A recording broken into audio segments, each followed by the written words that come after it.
after the last budget was widely critiqued for failing women bearing the brunt of the COVID crisis. Months of anger about rampant sexual harassment in Parliament and on the job. What Frydenberg has delivered is supposedly another women's budget. In reality, what we're looking at is small amounts of money thrown at lots of different things, and they want to create the appearance of comprehensive policy making. Meanwhile, very powerful structural inequalities are bubbling away in our economy and are baking into the post-COVID economy deep inequalities between men and women and between different income earners. So in the budget we saw 1.7 billion in childcare, which good but far short of what's needed to make a difference. Token spending thrown at mentorship and women in business programs, and domestic violence funding that boosts DV funding for a period of a few years but then ends in 2025. What we're seeing is a few billion being thrown in short-term sweeteners to women, while long-term changes are occurring in our tax system that are siphoning off wealth and distributing that wealth upwards to high-income households and also to men.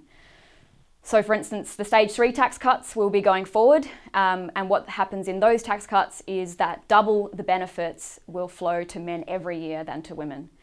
And what millions of women really, really need are actually higher incomes and better quality jobs. And the budget is completely silent on those matters.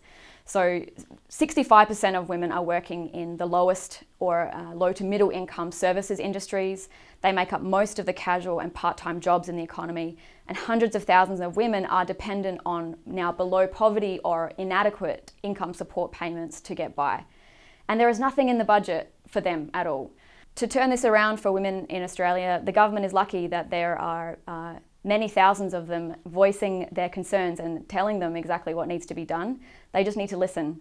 And what women need are genuine wage boosting policies. That means lifting the minimum wage, boosting the awards, expanding collective bargaining rights, engaging in a national public housing construction effort, and bringing in free universal childcare so that it's truly accessible to all families. And when we see these policies come forward in a budget, then it will be a women's budget. The bottom 20% get nothing. They're really unfair tax cuts. People want to see much stronger action from the government when it comes to climate change. It's no coincidence that we have a wages crisis in Australia. Transitioning to net zero emissions, it doesn't seem like there's much room for gas.